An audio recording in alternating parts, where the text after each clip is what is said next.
Okay, guys, we are live. So for those listening at home, welcome to the Live from the Sword Coast podcast. My name is Kevin Madison, and I will be your friendly dungeon master this evening. Tonight, we are continuing on with our ongoing campaign, playing Greg Gillespie's super fucking cool Barrowmaze complete, now using Kevin Crawford's also super fucking cool Scarlet Heroes. Now, our version of Scarlet Heroes is actually very quickly becoming kind of a combination of Scarlet Heroes and Kevin Crawford's Godbound and Kevin Crawford's Revised Stars Without Number, but that is the basic chassis on which we're running this game. And when I say we, I mean myself and the two stars of our Wednesday session. First up is Jeffrey. Hey everybody, I'm Jeff, and I'm playing Bedonk. He is a goblin acrobat monk. And today's drink is Maker's Mark. Ooh. And as well with me is the co-star, if you will. Oops, what did I do here? The wrong damn thing. Is Dave. Hey everybody, David J. Forte at David J. Forte on Instagram and Twitter, playing Wes Littlefoot, Halfling Ranger with his trusty animal companion Wingtip. And today, I wasn't going to drink anything, but I saw Jeff sitting there, and I thought, oh, what the hell?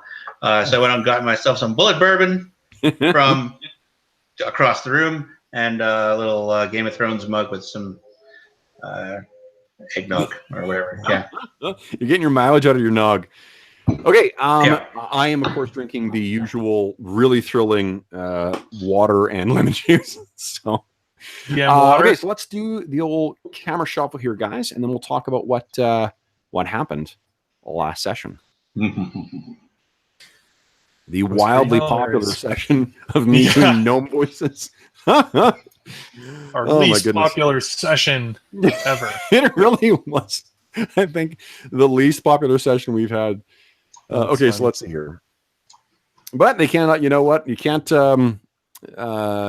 always see successes with experiments, and it seems that last week's experiment was resounding.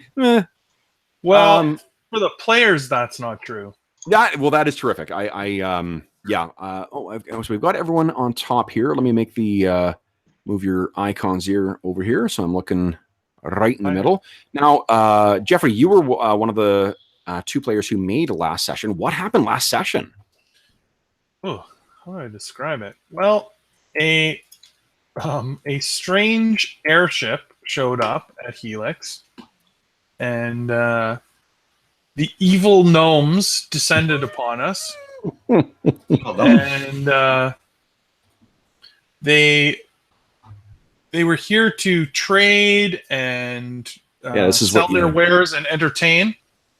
But a group of them were actually here doing some paranormal research, maybe we would say. And they were here specifically to enlist Bedonk's help in rounding up some spirits in the Barrowmoor. Mm-hmm. And I mean, of course, the question they were asking themselves was, well, who are they going to call? And of course, it's Bedonk. Those four gnomes, let me move over to the map here. So those four gnomes were, let's see here. It was Dr. Peter Crankman, who's right there. It was, did I move you guys over? I did, okay. Peter Crankman, Egon Springloader, Ray Stones, and Winston Dreadmore. Nice. Yes. Yeah. And they were having a small licensing problem because their business that they were operating in Serene, the flying city, was under very close inspection by a representative of the city council, a Nagpa named Wiltar Peck. And Wiltar Peck wanted to see their contraptions or their devices that they had created, which included a spectral or wraith lasso. There was a necrospectral trap that they had prepared as well. And they had a device that called in or attracted the necro arcano entities. So basically what they hired the guys to do was to go into the Barrowmoor, draw forth a spirit, and then activate the trap to show that it could be safely operated. But Badonk, how did that go? It was a lot of trouble at first. His name's not on there. The Wiltar? Wiltar Yep. had been gifted a ring by the half-orc, what's his name? Gamdar. Gamdar. And it had a enchantment on it of, what was it, transmutation? It had a conjuration. Or conjuration. Aura to it, yeah. And it summoned these evil creatures. And we were attacked. But once we figured out that the ring was causing the problem, we were able to remove it and actually lure the ghosts in. And we successfully trapped one. Yeah. Mm-hmm. And then you guys were, rather than making your way through the Barrowmoor at night, you guys were extracted by some other bizarre contraption. Yes, that's right. It was a extraction. Mm-hmm. Were there cameras watching all of this time around? Or No, there were no cameras. Oh, okay. Must have been a different iteration of Badonk and his fandom. But Wes will be happy to know that Badonk arranged as payment for his services a copy of one of these traps. Actually, two of these traps, I believe. Yeah, you was the final negotiated the first payment. one was an initial trap, and then they wanted us to stay past dark, and Badonk and Werbin were very concerned about that, and they doubled the payment, and we agreed to stay past dark. Yes. So now our party will have 2 ghost traps. Yeah. Good to know. So I think the other thing that that happened there is, and I changed incidentally because I hated the name I came up with for that Sphinx on the fly. I renamed him. Oh, okay. Yeah, it wasn't that your notes were wrong. It's that I changed his name. So I'm like, why? He's a fucking Sphinx. Why did I not pick an Egyptian name? Right, makes sense. Makes sense. Yeah. So On Lamani is the Sphinx's name, but Steve or Werbin, I should say, actually he met an enormous Sphinx named On Lamani, and On Lamani looks like this. Amghoul. Lightning streaming from his eyes, and Werbin also knew that the Sphinxes themselves are rumored to be creatures of great learning and wisdom as well. So he was trying to. I loved Steve's initial response, like, "I'm going to ask him about the secrets of the universe." I'm like, "Is that what you're phrasing it?" He's like, "No." There were also a bunch of other unusual aerial creatures that were met, including a bunch of harpies and pegatars and things I don't have pictures of, but basically what seemed to be, if you took high elves and then infused the characteristics with their long angular features, their light coloring, their almost translucent skin, and then you added in feathers and avian characteristics and large, elegant wings that could extend from the bottom of their arms, you would have the Finar. And the Finar were also inhabitants of this flying city, although the primary inhabitants are, of course, the Sky Gnomes, which is the group of guys that you had, or representatives of these are here. There was also Beepo Fizzlecrank, who was the pilot of the, what was it called? Windrunner? Is that what it's called? Something like that. Yeah. got it right here. Oh, Cloud Clipper. Cloud Clipper. I know it had good alliteration to it. So yeah, the Cloud Clipper was taking people up and down. So I think what we'll do is we'll start the scene with Wes and Wingtip out on a hunt. You had been mentioned before in previous sessions, Dave, that that Wes was going to be trying to help out Skurg by collecting herbs and whatnot, things that he could use for his alchemical creations to try and make it easier. And that's when you heard, you were out and you could sense that Wingtip, as you were collecting, your herbs and whatnot, you could sense that Wingtip was a bit uneasy with things, and you soon heard what the source of that was, because it was this low humming, kind of, and intermittently on top of that sound, you would hear this weird from off in the distance, which maybe seemed like some kind of large screeching, flying reptile, or perhaps a rock or giant eagle of some kind. Knowing that the heavy canopy of the, I think it's the Black Forest. Is that what it's called? Blackened Forest? Let's see here. Hold on. Yeah, Blackened Forest. Know that the heavy canopy of the Blackened Forest made it difficult for you to see. You scrambled up to the top of the tallest tree you could find. And of course, this is what you saw. This enormous flying city with these strange, rigid-winged avians flying around this thing like, bees around a nest.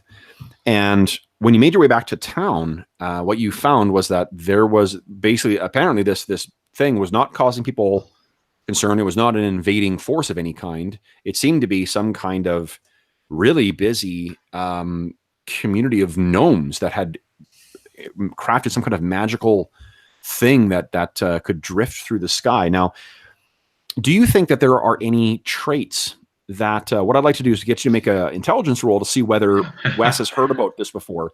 Are there any traits you think that would have been like represent him being well-traveled or anything like that? Him having seen a thing or two? No, I'm going to say no. And most of Wes's time was spent in the forests to the northeast, and he spent some time with the military. So I'm going to say no, probably not. Okay. So let me just, there's one thing I want to add to your, oh yeah, great. Okay. So if you go into your character sheet for Wes, go to the third bar, the attributes and abilities, click on the show in macro bar for the trait roll, and that should set up your button for making trait rolls. Would you kindly give me a trait roll? I have a trait roll button from the last time we were here. Oh, if it's still there, that's cool. Then yeah, just use that. The POW? Ooh. So I think that at the very least, you don't necessarily know the name of this place, but you've heard, you're like, no. You heard from some, crazy traveler from far to the east who was making his way through one of these, backwater kind of mercenary burgs, who was telling you about this flying, that there's these gnomes who have this flying city. And you're like, you are out of your fucking mind. He was smoking something that night for sure. Yeah. And I thought that this was like a projection of, what he was actually literally smoking. Yeah. And when you see these little guys going around, and there's one of these little gnomes that's kind of going around, and the 3 o'clock Cloud Clipper to Serene will be leaving soon. Please be sure to have your tickets ready and ready to board. Keep all hands inside the Cloud Clipper. Do not jump outside of the Cloud Clipper. You may not ride on the wing of the Cloud Clipper. And it kind of goes on from there. Wes looks around for somebody who speaks common. And you know who's standing there? Exposition Grandma. Exposition Grandma. Yes. And he looks at her and goes, do you know what he just said? Like, what's a ticket and Cloud Clipper? And You can see she's got a little like red piece of paper in her hands, and then her kids all have them, as well too. The kids ones are maybe different colored. They're like a pink color for children. And she says, "Well, these are tickets for the gnomes to take us up to see the city. You see?" And she points up, and you can see that in front of you is one of these massive. It looks like a wagon that's been sealed up, and then has had these strange, almost like bird wings affixed to it. And people are climbing into this thing. And you see another one coming down that's nearly identical to this one as well, too. And you quickly kind of clue in like, oh, they're taking people up there? Goes up. She says, yes. Okay. And how do you get one of those little red thingies that you're holding and everyone has? She gestures over there. Oh, just over there. And there's a little like stand that has a sign in common that says, tickets to Sargent. And how much was it? It's a matter of probably like a couple of coppers. Oh, sure. Well, thank you, Expedition Grandma. Have a wonderful trip. And Wes just jaunts over and there's a young gnomish woman who's behind the thing, and there's actually a little bit of a lineup, I think, as well too. And once you get to the front, she looks up. She says, "Yes, can I help you?" Oh, just for one? Yeah, I think so. Just one. That seems to be where everybody's going up there. Yeah. Yes, you'll quite enjoy. No customs, no tariffs. All customs, all purchases will be customs. Oh yes, there's shopping as well. Tours are available. Skyhook cars. Okay, sure. Stores. You have stores up there. Like stores. The Grand Library. The Black Tower. Oh. Have you seen a little goblin? And Wes is like, he's not really much littler than. He's like, have you seen a little goblin like about as high as me? Big eyes. I've seen a couple goblins around.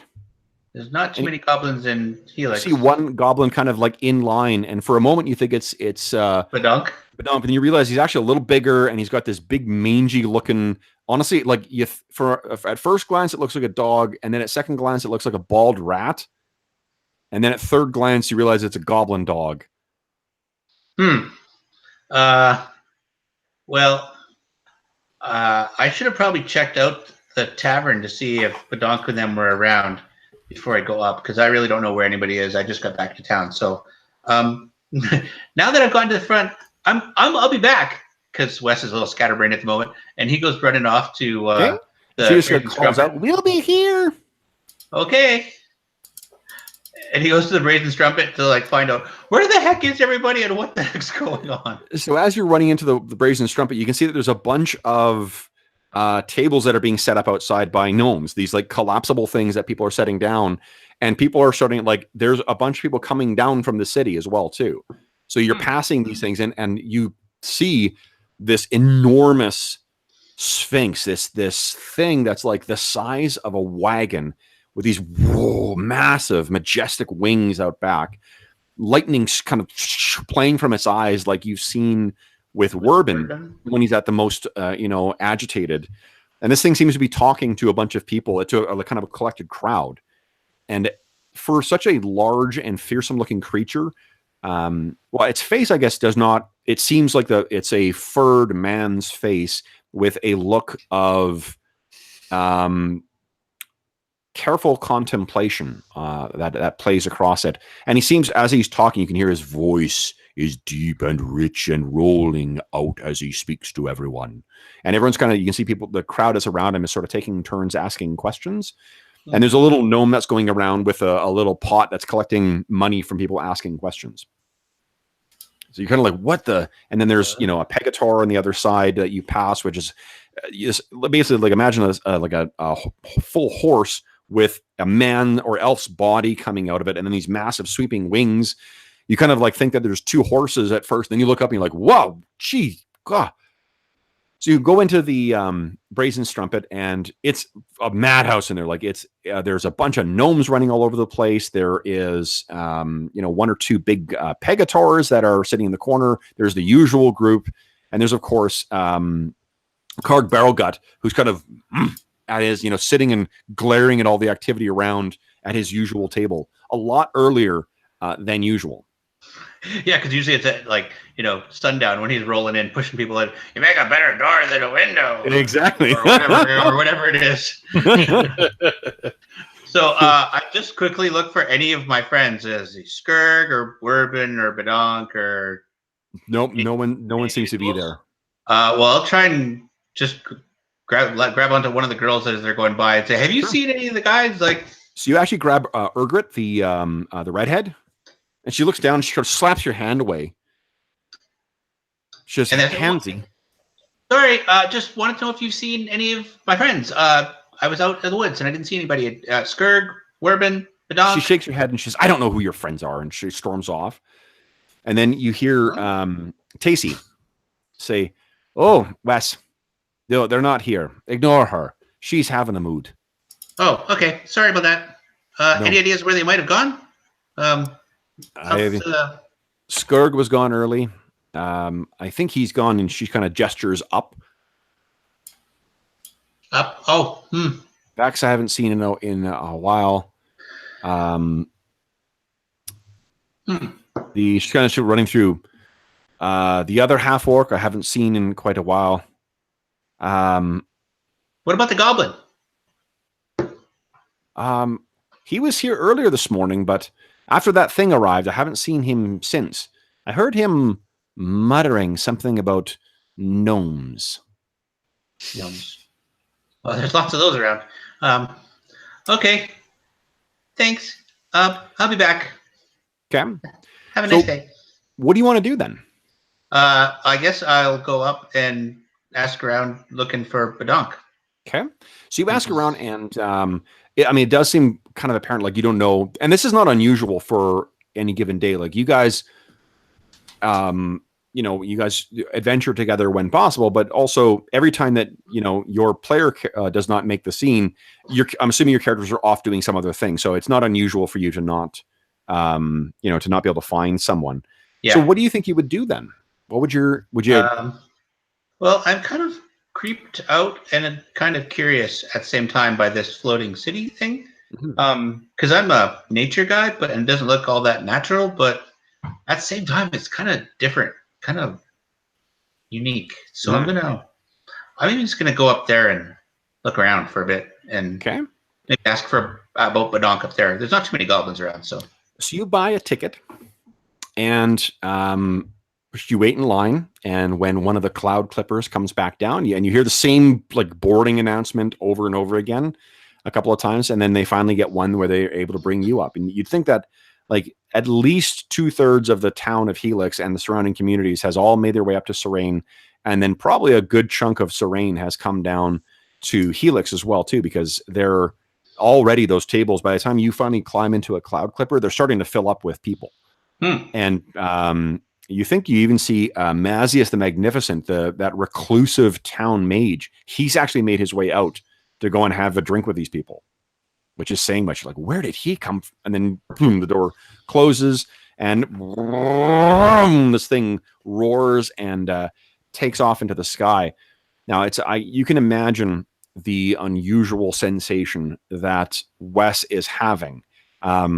And there's this kind of, I think, cool moment where as you're sort of, rumbling up, and you're suddenly, higher and higher and higher above above Helix.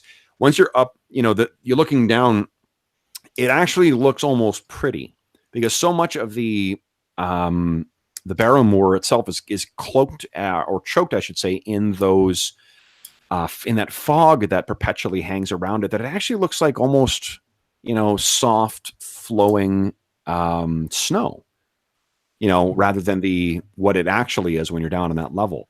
And then you look out the window and you see, there's a cry as Wingtip is sort of flying alongside as well too.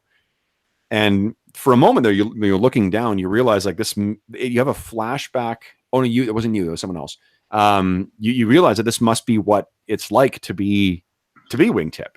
To be a bird, be flying above everything. Yeah. Okay, well, just try and keep my my lunch down, or my breakfast down. And as this arcs around and begins to make its way towards Serene, this is the scene you see. So when there's this massive, sprawling, full, small city. Oh, wow. That sits there. That's going to be hard to find anybody. And let's just go to the map here. Boom. And this is the city of Sargent, guys. So you see that, Wes, your plane comes down and lands on the landing strip at the bottom there. And you can see that there are actual like battlements around the side of this thing as well that seem to have gnomes and some of those Fenair manning the thing. And then more of those Nagpa as well, too, that look like this unpleasant fella. But you land, and then the plane disembarks. And the things that, let me point out some particularly notable things. The most significant feature of Sargent, of this massive flying city, is the Great Library. The Great Library itself stands about 250 feet tall. It's a huge edifice. I mean, I think that it may rival like the most impressive battlements that you've seen, but I should say it dwarfs those, because I don't think that the walls of a castle go up even that high. So this is just this enormous thing. As well, where is it here? Yeah. You're sort of in this area here, the disembarking area. And over here, let's see here, where would you guys go? Is that 3? Oh, yeah. How am I going to find a goblin in a floating city? Yes, you're looking through there, and then you hear this boom, boom, boom. And you see the crowd is kind of parting, but you don't need to, because you're looking up, way up. And towering over you is this massive, bluish, pink-skinned giant. Boom, boom, boom, who's making his way through the crowd, seemingly carefully making sure not to step on any of these small creatures that are below him. And he makes his way over towards this structure here, which is a sweeping tower that is about 110 feet tall. Boom, boom. And yeah. I'll just follow him. It's kind of weird that a giant is so pleasant and friendly and not trying to step on people.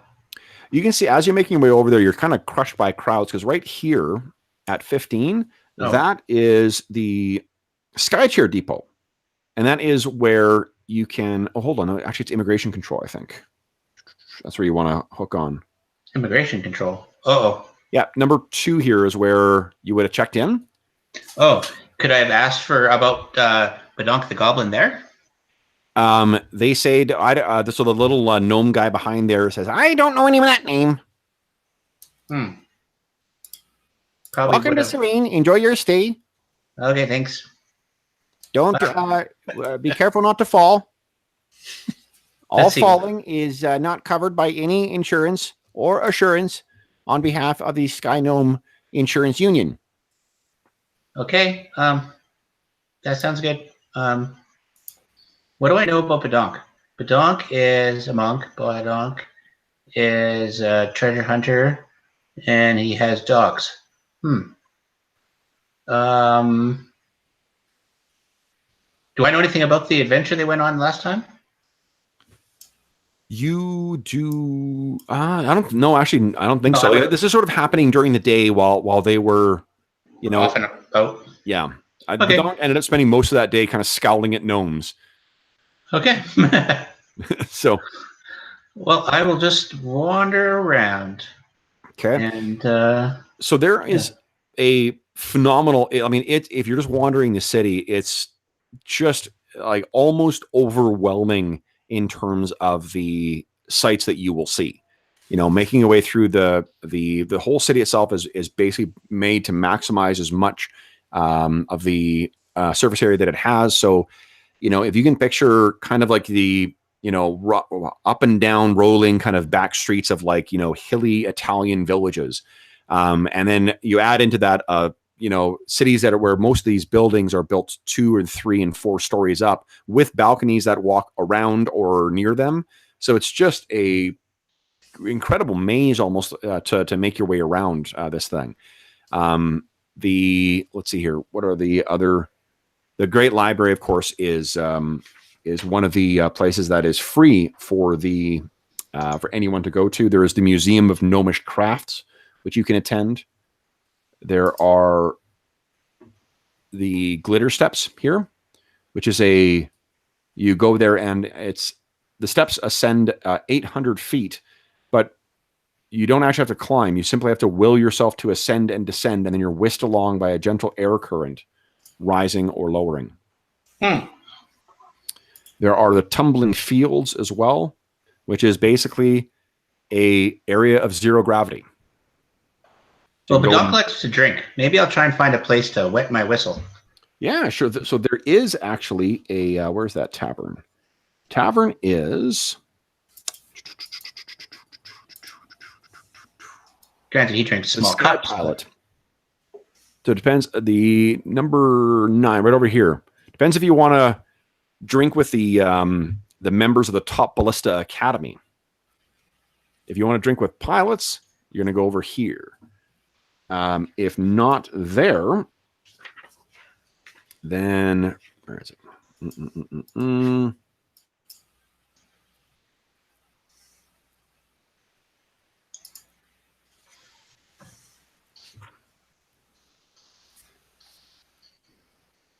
Oh, wow. And you see sphinxes flying over here as well. They are over in this area here. We'll say, well, depends on, okay, what kind of bar are you looking for? Upper class, lower class, university? Probably not the pilots. Probably a place where it's like mixed races and, kind of low key, not too fancy. Probably, it's probably somewhere over near Gemini Market here. That's probably the place that you best bet to. It's more of the tourist trap kind of stuff near the Museum of Gnomish Crafts, which is at 26, and the council offices at 24, and Badonk is definitely doing crafts right now, I'm sure. Yeah. So you find that like the day kind of you keep intending to stop and find him, and then the day kind of like, whoa, geez. The whole day kind of gets away from you. And we now see you kind of sitting around at this pub in so it wouldn't be the Gnome Market. One sec here. Cool. Okay.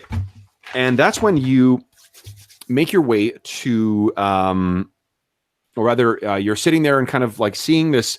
There's some inhabitants of Helix that have come to this particular pub, and there's also like a bunch of locals as well too. You see this table full of nasty. They look kind of like more sinister looking versions of Badonk, but smaller and skinnier.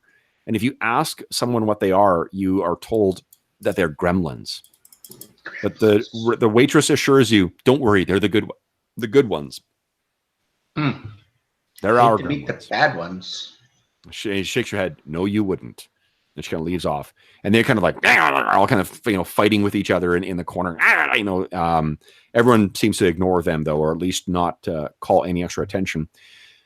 Do you think Wes would try and chat with anybody as well, or is he going to kind of?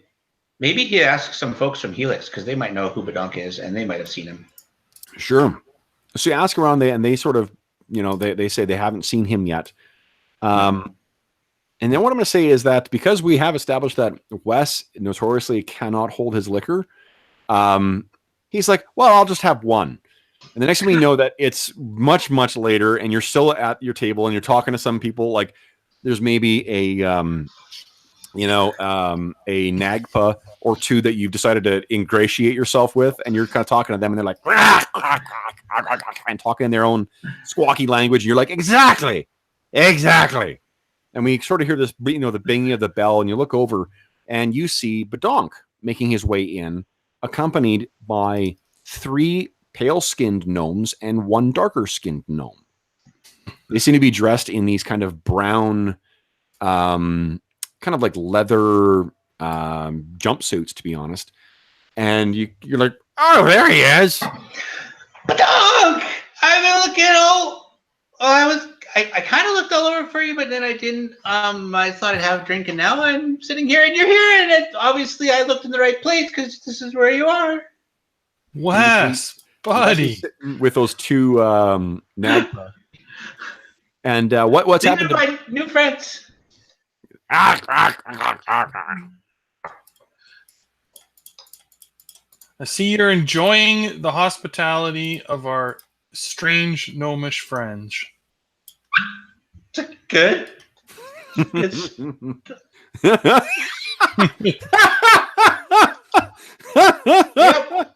Good stuff. That's awesome. Excellent. That is commitment to role playing. Need a little more water now. Take a bullet for the team, everyone. Bullet bourbon. I'll introduce them to my Peter, companions. Egon, Ray, and Winston. Yeah. Believe it or not, we were ghost hunting. Sir Albus? No, not Sir Albus. I'm sure they'd be very interested in the case of Sir Albus. Last time I had this much to drink, I saw Sir Albus. I hope he doesn't show up tonight. I really don't want to see Sir Albus right now. Say the big Nagba behind you. You see one of the gnomes walks up and says, "Hi, I'm Ray Stones, Dr. Ray Stones. You're a friend of Badonk's?" Yes, Dr. Stones. Well, how are you? Oh, very well, very well. Your friend's been a great help to us. Help? What did he help with? He says, "Are these and he gestures to the Nagba. Are these? What are you a doctor in? Doctorate? My doctorate is in necrospectral studies. Paraspano, and he starts launching this big long. It's just like garbage, or not garbage. Jargon to deal with like magical, stuff, and you're sort of like, like when Vax starts talking too much. Yeah. Oh, eyes glaze over, and I think I need another drink. Yeah. Ray says, "Do you speak Nagpa?" No, not at all. I speak Common and Halfling. Do you speak Halfling? You didn't, by any chance, volunteer for any medical procedures, did you? No, not that I'm aware of. Well, you two seem to think that they're going to be doing that to you later. So, would you like to join us at our table? Yeah, that would be great. You're not doing medical experiments, are you? And you hear a bam as one of the Nagpa slams his fist on the table. It's like, and the little gnome turns and is like, thanks for the drink, Mr. Nagpa. And you turn in, and you guys all make your way over to a table. You all get a big seat, and you see that Peter brings back a bunch of drinks, and then he quickly heads off to where this female gnome is waiting. She slaps him on the face, and then we sort of cut back to you guys because as soon as we sort of like all hold back a little bit, and I'm telling Wes as we walk away, look, I know they're gnomes, but these guys seem okay. I've never met any gnomes. Why would you say that? Shh. Oh, sorry. Keep it down, Wes. We don't want a Barwood and Griggs situation. No. I'll tell you about it when we're back in Helix. I should probably drink some more water. I don't have very much water today. Sounds like a good idea. So where did you go? What did you do with these guys? They said that you helped them with something. Yeah, we were in the Barrowmoor hunting. Oh, nice. Hunting ghosts. Ooh. How do you hunt a ghost? Yeah, it's very difficult. First, you need a very lucky goblin. Then you hang out in the Barrowmoor, I usually have those. Half dark. We waited for the sun to set. That's insane. Why would you do that? I don't know. It didn't seem smart at the time. It still doesn't. Oh, sorry. Yeah. I mean, what else happened? Well, eventually a spirit did show up, and these gentlemen here trapped it. And you hear clank as this kind of like rectangular box thing is put down on the table, and there's mist coming off from it, and it seems to be like singeing a corner of the table. And I'm pointing. Says, "Yes, we did. It's in there." And he kind of gives the high. Him and Ray give each other high fives. So, like waist high for most people. Yeah. They're up even smaller than you. That's what I was thinking. Yeah. Okay. I should never drink this much. I just lost track of time. Okay, so think. Where have you been today? You can hear looking all over. There's the one of the other ones, the bespectacled gnome, Egon Springloader, who looks like this. He's sort of looking at you. He pulls out a thing, and this device kind of, it looks like kind of a some kind of mechanical apparatus with a bunch of like moving mechanical bits in it, and then he hits a button, and these 4 like arms kind of extend from it, each with a glowing thing on the end, and it starts kind of like and moving around and whirring. And he brings it over towards you, and it's reflecting off of his glasses or goggles, so you can't even see. Was that safe? He's like, woo, woo, woo, woo, woo, woo. It's perfectly safe. We've only had one interaction, and that was just a small mutation. Woo, woo, woo, woo, woo, woo, woo, woo. Ray, there's a distinct. He kind of gestures to him and brings him over, and he kind of mutters back and forth to Ray, and Ray says, "Oh, bye."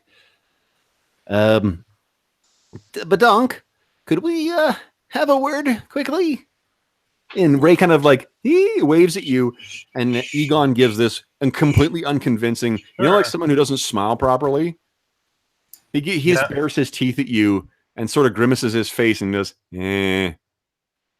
But Doc, they're trying to keep a secret from me. You should go talk to them. No, everything's fine, Wes. It's just fine. Let me see those readings again. What are they reading? I don't see any books. So, Badonk, do you join them? Yeah, absolutely. I'll come over to see what they're going on about. Badonk, tell me, is Wes a good friend of yours or a passing acquaintance? He's quite a good friend. Oh. Is something wrong? I'm not sure how how do I... And then Egon cuts him with, he has a death curse. Oh my God. What kind of a death curse? An old one, and a powerful one. And I think one that will kill him. And Ray says, well, no, I'm not certain. Where these readings are somewhat uncertain. Would we be able to get him back to our laboratory? Oh, I think we could get him back to the laboratory. I am he concerned. Seems pretty mutable right now. Oh, he does. You stop someone. We'll offer him some food back West there. Tugs on the tail of this passing Pegator and says, "Hey, have you seen Barwood and Craig?"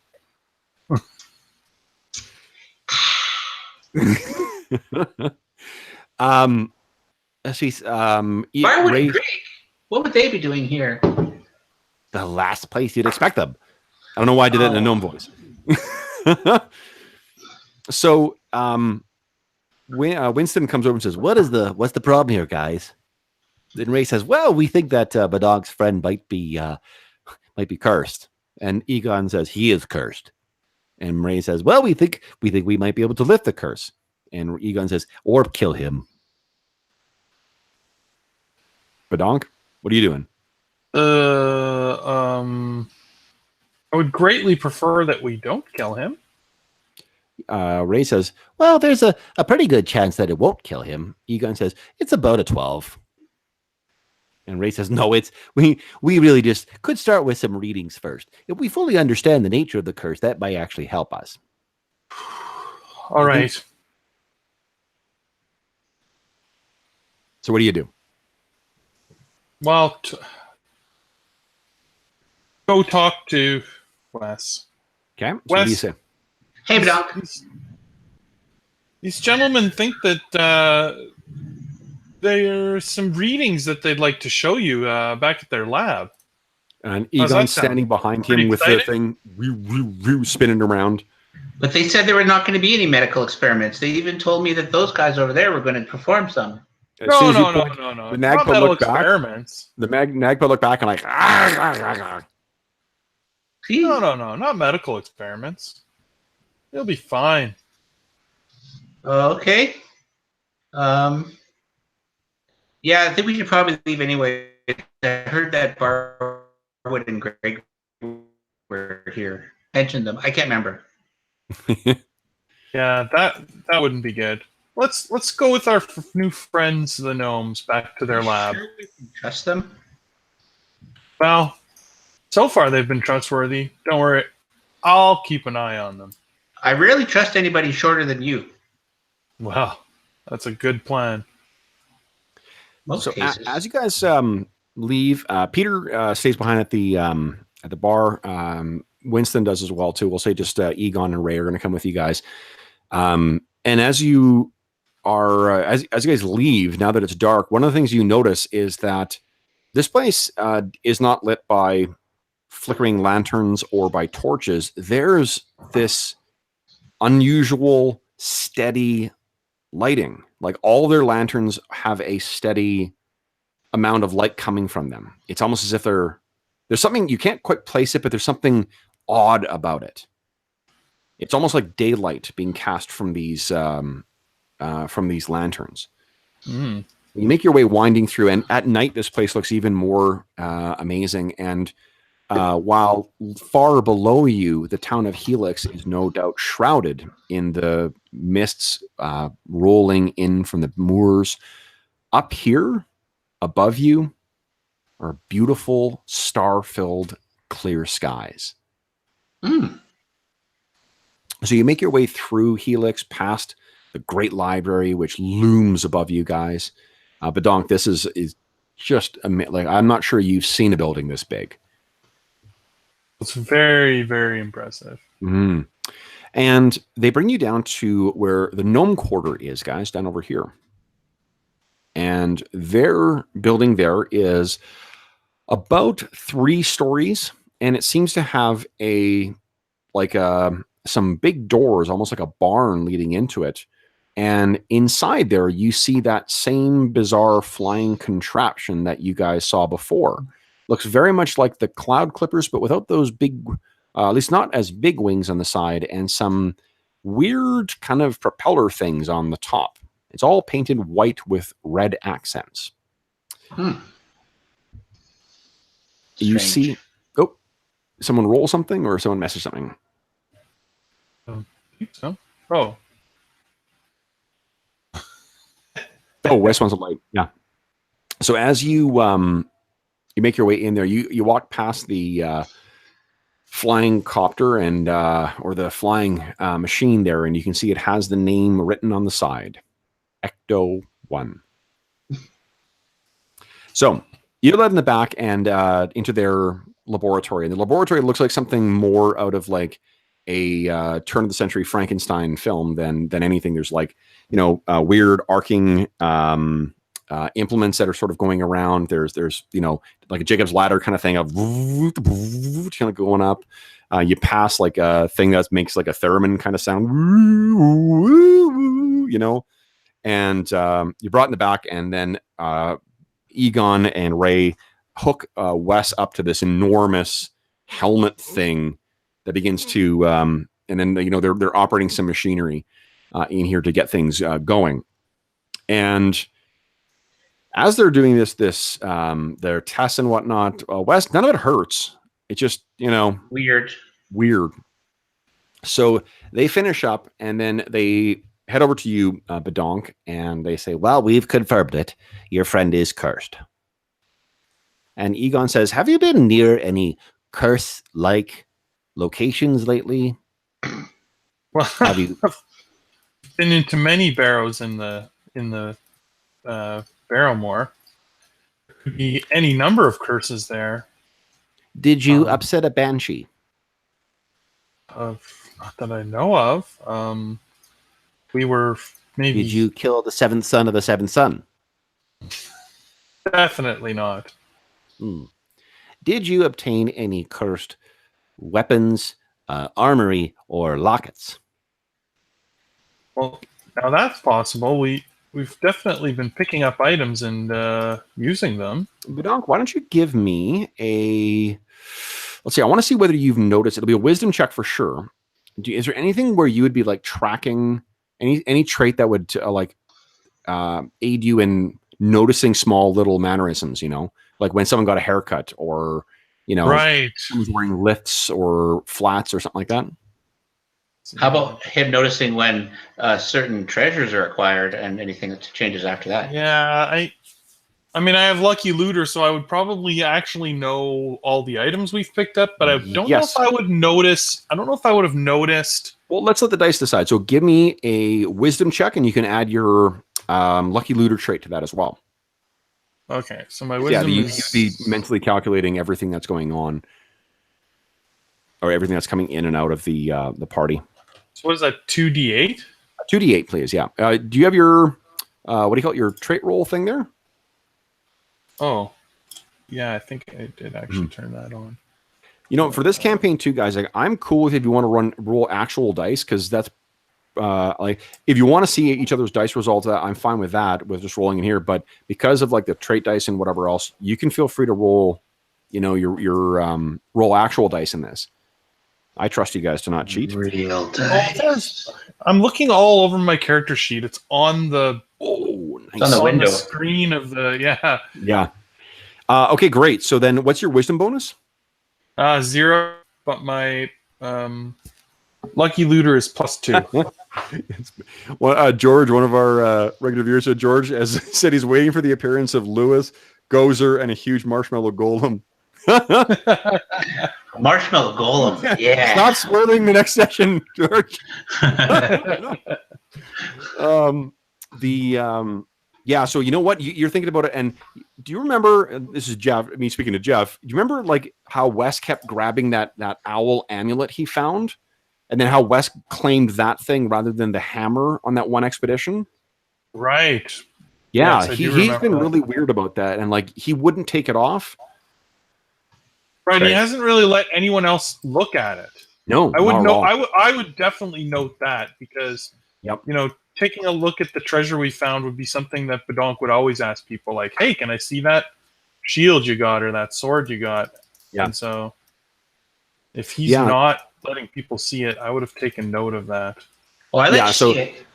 You actually see but not taking look at it while it's on your neck. Well, I think he's actually probably grabbing it at this point. Now that you notice, you're like, oh yeah, that's a mannerism he didn't do before. Yeah, he seems oddly attached to that locket in particular. He grabs it even in combat, which is really odd. So the two gnomes kind of look at each other and like, You think this is a sign? I think that he has been afflicted with an acquired curse. The kind that, and Egon looks at his little, meter again, and it seems as if it's growing more powerful. And you think it's a death curse? You think that the curse is trying to kill him? Well, these curses tend to end that way. Oh, geez, who was it who, with a roll that good, I think you've overheard, because I think Skurg was the one who heard this.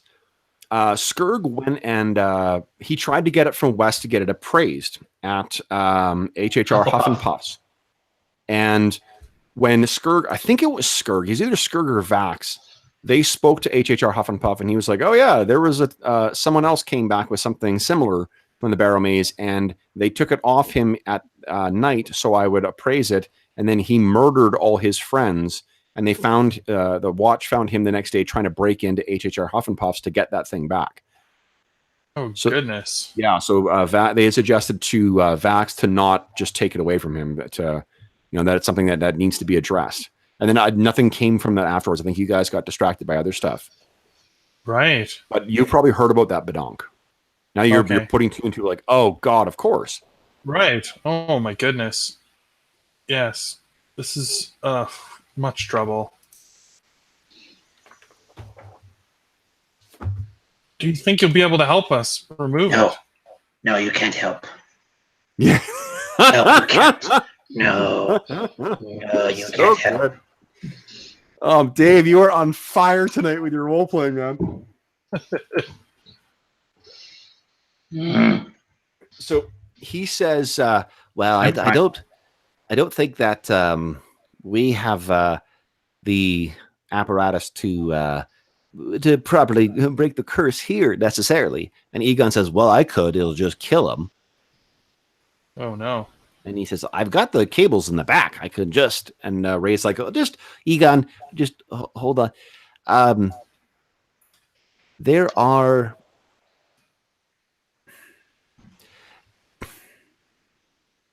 How well do you get along with sphinxes? I don't know any sphinxes. Well, it just so happens that we have many sphinxes living here, but they can be. And Egon says, jerks. And Ray says, challenging.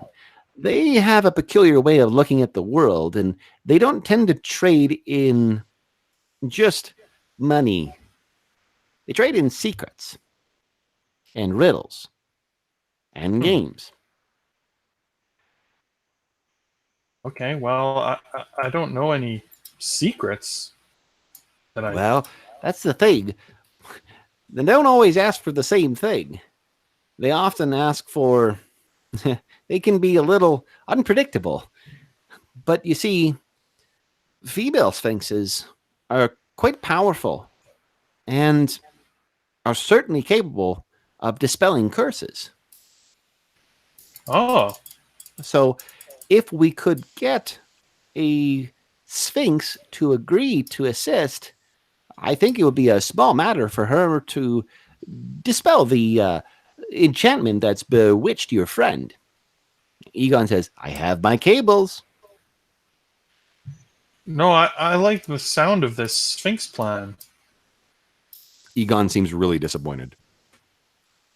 Ray says, well, the Eyrie is not far from here, and they don't tend to keep regular hours, but I can't promise that they'll necessarily agree to help us. The sphinxes don't seem to like us all that much. And you see Ray says, well, we did scorch that one's mane. Well, why don't we just go talk to them? I would maybe suggest that if you do... yes, that might be best. Although, and you see Wes is... he's managed to squirrel away 2 bottles from the bar when you guys were at. I would maybe be let you do the talking. Yes, I think that's a good idea. Very well. Egon says, if it doesn't work, I have the cables. All right, I think we'll find a solution. Solution. Cables are a solution, and he kind of kicks the ground and makes his way into the, further back in the laboratory. What do you guys want to do then? You want to go directly there, or well, how mutable is Wes to being convinced to do something? Or yeah, what do you think, Wes? What? You want to go play a game with a sphinx? Sounds fun. No medical experience, though, right? Oh, no medical experiments. Of course not. Okay, good. I had a bad idea about that tonight. Those guys I was drinking with, I didn't even understand what they were saying. Where are we going? To see the Sphinx. Sophia Sphinx? Yeah. Sure. Should be fun. So I'll get the directions from the gnomes. So it's actually pretty much like equidistant from where you guys are. You guys are in the gnome quarter right now. That's where your buddy's location is. Yeah. The wraith hunters And the Sphinx Eyrie is right over here. Oh my goodness! Far into town. Okay. Well, that'll be okay. There's some kind of a cart service or a taxi. There's a bicycle. It's good you ask. There's actually Uber. Uber. So no Uber. I'm trying to think I think they're called Sky Cars. Perfect. Sky chairs. There's basically every so you see this black line that runs throughout the city there, guys? That's basically kind of like, imagine if you combined like a trolley car with a gondola. That's kind of what, brings people around the city. So you could certainly just, hire onto a sky chair and make your way around. It will only get you as far as the Hanging Gardens, but you can certainly make your way from there. Yeah, that seems great. Let's take the sky chair. Okay. So, hey, Wes, how do you feel about a ride in the sky? Can you handle it? Ray says, well, better out than in, I guess. Maybe now. Sorry about the mess, guys. We've seen worse. Whoa, sorry. Did I do that? I'll clean that up later. Yeah, we'll come back for our payment after that. We deal with this. We can. We'll be waiting here. Sounds good. You sure you can do that safely yourself? I hope so. So you guys leave and you're making your way through the gnome quarters, and it is quite, it's quite bright, although the streets do seem to be fairly empty, at least in this quarter. So you're making your way over, and there are some helpful signs in common directing you towards where the local sky chair is, and you can hear the as one of them goes by, and you're like, okay, we just need to follow the lines, and it'll get us to where we need to go. Let's see. As you guys are making your way along, you wind or come around one corner, and you're sort of like walking down this street that's about maybe about 10 feet wide between these gnomish buildings, when suddenly the whole area is suddenly blackness. And not just like the lights have burned out, I mean like perfect darkness, absolute black. Let me see here. I'm going to ask Wes. So here what we're going to do is we're going to roll, give me 2d6. We're going to roll for surprise, and I'm going to take the lower of the two rolls for you guys. Okay, they're not surprised. Roll 2d6? Yeah, roll 2d6, please, and then we'll take whatever the lower of the two is. Oh, no, you guys, so you're fine. So you guys, you aren't losing a round. Let's roll initiative then, guys. Each roll 1d8. Hold on, that's not for initiative. Roll. Okay. Wait, Kevin, I never rolled 2d6. Oh, no, so it was just for Wes. He was rolling the surprise. Oh, okay. He's your scout, so I'm making him roll it. So we just roll 1d8 for initiative? Yeah, initiative. So 1d8 plus whatever your dex modifier is. Oh, yeah, +3. Oh, guys. +3, so that's... we both rolled a 1. Amazing. We are like... I am like trying to like help them along. We're not surprised, but we're not moving all that quick right now. We're not very organized. Wes is like trying to like get himself together because he knows something's going down, and he kind of gets in Bedonk's way and slows Bedonk down. So you hear, in the darkness, you can hear. Oh no! Sounds like the medical experiment. And I need both of you to please make a saving throw.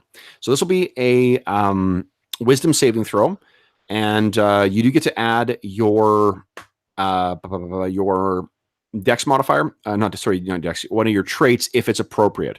Now I don't. This is sort of resisting a spell effect, and I don't know if either of you have something that specifically applies to that. This is not like a. So then how do you? Yeah, we've never done a. Saves are just like normal checks, but what it is, the target number will be 9 plus whatever the hit dice or the level of the thing is. So what attribute do we use for the save? Wisdom check. Wisdom save, please. This is not like checks where like you'll almost you'll more likely than not be able to find a trait. Saves are a little different. Like your Lucky Looter, I'd let you apply that to certain kinds of dungeon reactions. Right. And Nature Guardian, I'd probably let you maybe for poisons, maybe for falling trees or shit like that. Like yeah, that makes sense. Okay, so Badonk, what was your total save then when you add your wisdom modifier? That is the total save. You had I don't have a wisdom bonus. Okay. So it's just a trait roll? Yes, please. Well, mine is 7. Oh my goodness. Okay, so you cast. So you hear this, and both of you find yourself completely rigid and unable to move. Oh no.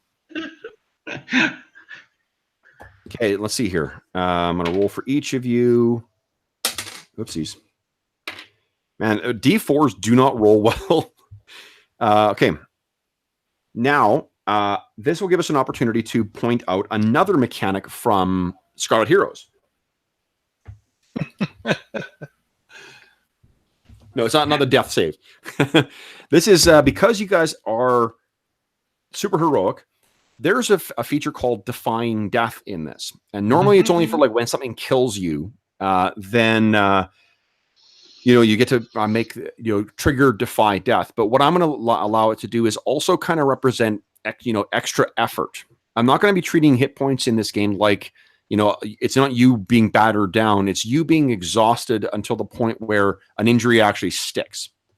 And what Defying Death will allow you to do is basically, if you are subject to something that would kill you or like render you helpless, you can defy death, which is you roll a number of D4s equal to your level, and you take that much damage.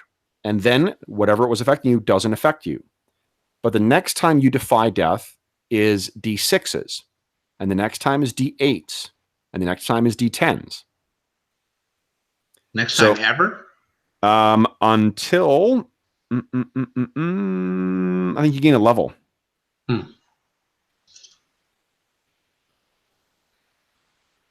Yeah. So, do you want to just stick with this paralysis effect, or do you want to try and defy death? Your choice, guys. Oh, I see what you're saying. So if we wanted to be not affected by it, we would roll a D4 in damage instead. Yeah, because like there's old school. You're familiar with this, Jeff, because of your henchwoman that you watched horribly fucking die for an hour. There's lots of poison in old school D&D that it's save or die. What this allows you to do is to get around that. I can still apply those rules that way. There's still a consequence to your character, but you get around that. What I'm going to do is I'm going to allow you to defy death as rather than using hero points or introducing something like that. I think this will just be as good a rule to use to replicate that. Okay. Right. Okay. So if you guys want to do that, you can defy death. Otherwise, you're paralyzed, and we'll find out what happens next. What do you want to do, guys? Defy death. Defy death. Okay. Yeah, let's do it. So each of you roll 3d4, please. Ow. 3d4? That's how much the damage is? Well, remember, like in Scarlet Heroes, we count each dice separately. So if you roll all ones, you take no damage. Oh, right. Yeah. Okay. Right now, the most damage you'll take is 3. Okay. So, Wes, you take 2 points of damage. Okay. As you break it, as does Badonk. So both of you guys take 2 points of damage as you break the enchantment. And then also, could you mark somewhere on your character sheet that your defy death is now a D6? Okay. Okay. So you break free from this. And little icons with hit point counters like we had before. Oh yeah, there is. Hold on, I can do that. Let me get your characters out. Otherwise, I gotta leave the table and go get some like paper and pen. Oh no, I can do that. Give me 2 mementos here. We were all There's tech savvy Badonk. last time. Where are you guys? Oh, there you are. Here we go. Badonk and Wes. Nope. I do this. Okay. Here we go. Boom. There are guys. And let me just see if you've got the correct hit points. I think you guys both have 11 hit points, right? When you're fully healed? Yeah. Yeah, that's correct.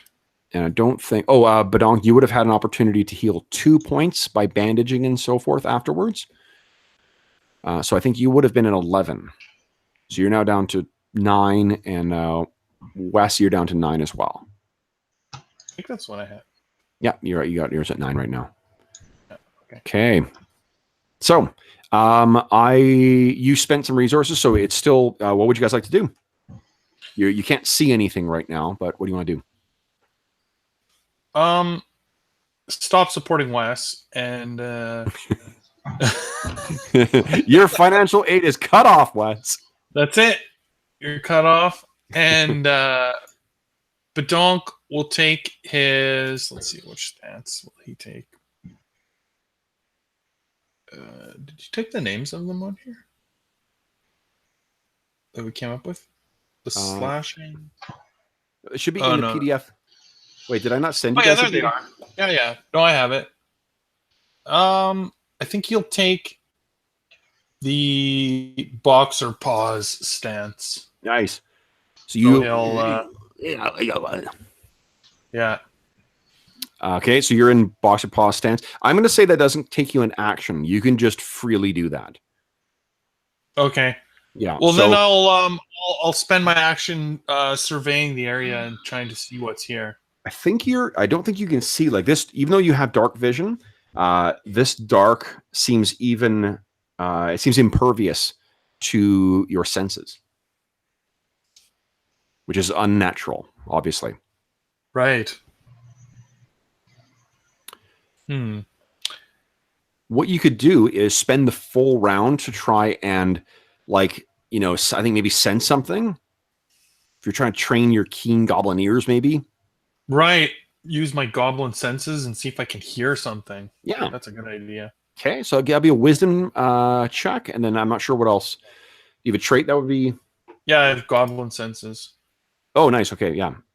Okay, so that's 1. So... okay, so yeah, you're listening and you can't hear anything, or at least you can't locate. You hear the rattling of the sky chairs above you, like the line moving along. Yeah. Wes, what are you doing? Wes doesn't like not being able to see, so he grabs a sun rod from his belt pouch and cracks one and drops it on the ground. You hear the sound of it activate, that same alchemical hissing, but you still see nothing. That's not good. Let's roll initiative, guys. Badonk, this isn't good. I cracked a sun rod. Okay. Hey, you yelled that out? Yeah. Okay. Oh, why? Just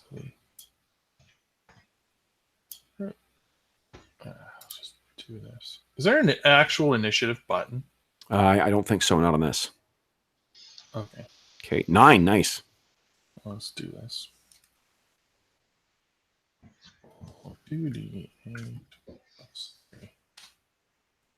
3. Whoa, 13. Very good. Well, it's supposed to be you 1. 2. Yeah, it's supposed to be 1d. Yeah. 1. I just noticed that.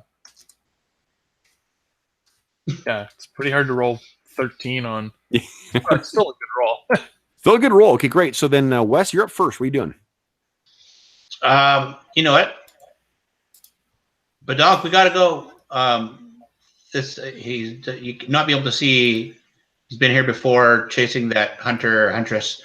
So he's just gonna dash forward and sun rod in one hand, and he'll draw the dagger of venom in the other. Okay. Give me a Don't give me a dexterity save, please. Okay. So that's trait, right? No, just it's 2d8 plus your dexterity, and then if you've got a trait that might apply, I'll let you apply it. And for this particular one, I think fleet-footed might. Fleet-footed. Yeah. Mm-hmm. So 2d8 plus 4, I think. Then. Yeah. Oh, that's garbage. Garbage roll. Such garbage. Oh, I'm gonna man. So you're like this way, and you slam into some wall that you can't see. And you're gonna sprawl, and then you don't fall down, but you do take 1 point of damage as you solidly run into a wall. Go, Hoyt, Badonk, what are you doing? You hear so you think maybe some invisible assailant has attacked Wes. It's a very strong, sturdy, invisible assailant. It's rare that you hear Wes speak in his native tongue, except to curse. And that seems what he's doing. I'll feel out for Wes and try and find him, so I'll reach out carefully and try to locate him. Sure. Okay. Give me. I just received a mortar injury. Another wisdom check, I think. Okay. Like a mortar wound. Just straight up wisdom. Well, that's just a straight roll. Yeah, unless you've got a trait. I don't have a wisdom bonus. I'll let you apply wisdom or goblin senses to that as well too. Okay, so it's a 10 then total. 10. Okay. I don't think you can't quite feel him. He's somewhere out. He's not as quick as you, but he is pretty quick in his feet, and you don't know where the hell he's gone. So that was your move, and guess your action. And you hear in the darkness. And would you each kindly give me another wisdom save? Not with roll 20, that's for sure. Sorry, roll 20. You are banished. 2d8. Yes, please. Plus 1. Oh, not much better. What'd you roll? Total of 7. 7. Okay, so once I again, got an 8. Yeah, you got an 8. Oh, guys, you're both rigidly in place again. Do you want to defy death? Oh my goodness. I think I would do it one more time at this point. But... Go ahead and roll 3d6. Oh, d6 now, right? Yeah.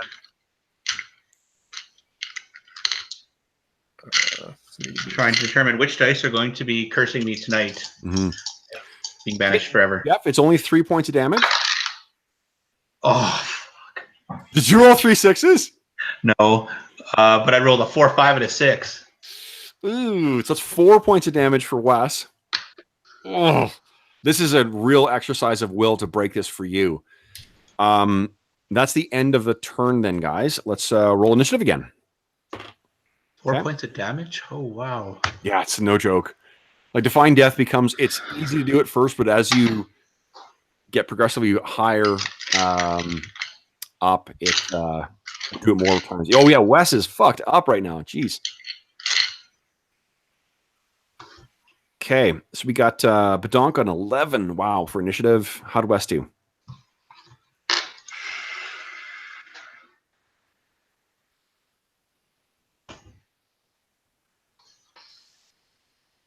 Nine. Nice. Okay. So that means Badonk, you're up first. What are you doing? Well, he couldn't find Wes, so he's gonna try and run away. Okay. Give me a reflex save. And I think you could probably add Circus Acrobat to that as well as your dex. Or not reflex, dex save. Sorry, wrong game. So that's Bush League DM. Jeez. All 2d8. I think it's like +6, isn't it? Your total bonus? Yeah.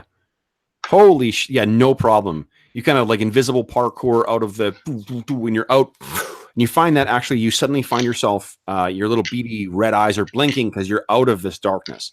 And you look back and there's this like sphere of perfect black that seems to be engulfing part of the street. Yikes. Mm-hmm. Anything else you want to do?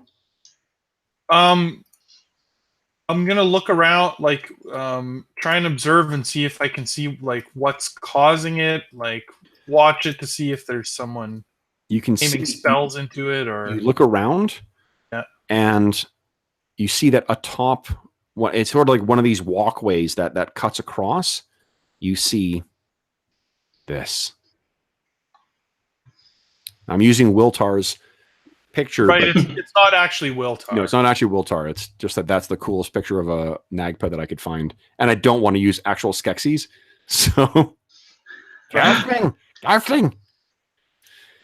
But yeah, there's one of them up there that's kind of like and gesturing with some kind of, there's arcane power that's sort of working around it. It seems to be working some kind of magics, and you actually think you can hear two more of them as well. Wes, what are you doing on this turn? Right now I'm checking my Pathfinder sheet to see if I had a potion of healing.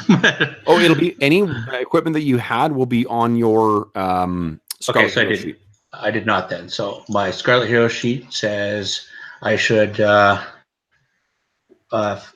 the wall that I just ran into, because I'm not that stupid. I'm not going to run into it again. I will find it and follow it out of the blackness. If you spend both like your action as well as moving, then yeah, you sort of like walk along and you find yourself out of the darkness, and you're looking back and like, oh, you're in the and you see Badonk standing there, and above you is one of these Nagpa who kind of sees you and caws out, and you hear from somewhere nearby as well too. Two more of them somewhere. Let's roll initiative, guys. Ooh. You bastards.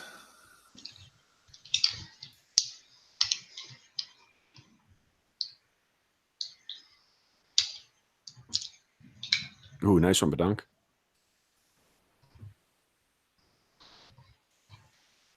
And Wes, how'd you do? I got a 6 total. Oh, you rolled. Okay, yeah. Okay, so what happens is actually they did beat that. You hear this, and you guys are sort of, like about maybe 5 feet away from each other. You're fairly close, and the area you are sort of a junction between a couple of these off-kilter streets. And what happens on the ground is there's this flame that roars up and kind of encircles you guys. And then from within the flame, this massive, hulking, horned form rises itself up. It seems to be dripping down as if it's made of like falling embers. Its eyes, these dark black pits. Its horns seemingly made of like molten metal, sparks flying off of it. It steps down and rears itself up, standing about 9 feet tall, so about 3 times the size of you guys. It reaches its finger out. It points at Wes, and it says in a deep, booming voice, "Surrender the hin." And we will find out what happens next session. Okay. So for those listening at home, thank you so much for joining us. For the session was a little shorter tonight, but we did start a little late. Let me get out of Roll20 here. I'll exit the game. Go. Checking your browser before. Okay. Yep. Go away. And I will stop sharing, see if my camera comes back on. Hey, back on normal. So for those listening at home, thanks so much for joining us for this session 21 of the Barrowmaze campaign. It's a little shorter than usual, so my apologies for that. I unfortunately ran a little long in my chat with the guys before we went live. But as always, if you have any comments, questions, or concerns regarding the session, please don't hesitate to leave a comment in the comment section below, and I will endeavor to respond in a timely fashion. Alternatively, you can reach me on Twitter at Dungeon Musings, all one word, plural, or you can shoot me an email at dungeonmusings@gmail.com. I'm also now on Anchor.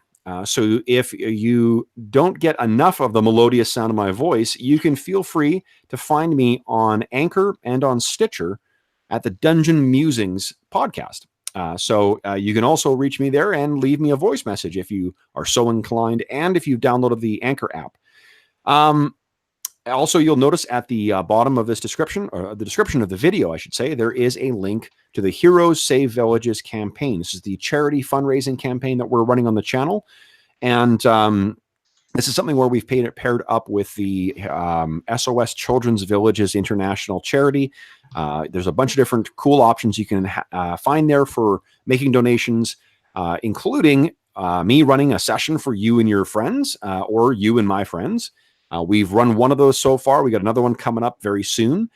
You can add a character to the campaign. She didn't appear tonight, but the Vazquez henchman who's been added to the campaign, that comes from one of our generous donors as well.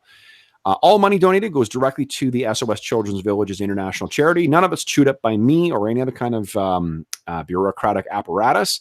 So if you do enjoy the channel, if you enjoyed the session, please, I just ask that you consider clicking through, learning a little more about the Heroes Save Villages campaign, and consider making a donation to the SOS Children's Villages International Charity. Last, but certainly not least, I want to give a big, big thank you to my players. Jeffrey, Dave, thanks so much for the fun session, guys. This was a short one, but this was a lot of fun. Yeah, it was. I like the Flying City. Yeah, Sargent's pretty fucking cool. I should maybe mention that as well, too. So for regular viewers, if you're curious as to what the hell's going on with our Barrowmaze campaign, about 2 weeks ago, one of the luminaries of kind of classic game design, a guy named Carl Sargent, unfortunately passed away. So last week, in honor of Carl, and because many of his products were treasured books from my childhood, I decided to introduce the Flying City of Serene from his product, Top Ballista, which is one of my favorite products from my childhood. And to be honest, I actually never got Serene into a game when I was a kid. So this is the first time that I've been able to actually make use of Carl's products. But he did have, there's a number of other products he wrote for the basic D&D game, including the Shadow Elves Gazetteer, and that one is just, I loved that one when I was a kid. So today's session and any continued session where we are incorporating Serene, this is in dedication for Carl and for the hours and hours of gaming fun that he's given us and other gamers around the world. So Carl, thanks so much. Anyway, guys, that I think is that. We don't have a session this Friday, but next Wednesday, same bat time, same bat channel, we'll find out what the fuck is going on here. Has the DM finally snapped? Has he finally just decided to kill you guys with a Baylor? I guess we'll find out in about a week's time. Probably. That sounds about right. So for those listening at home, thanks for joining us, and we'll see you again soon.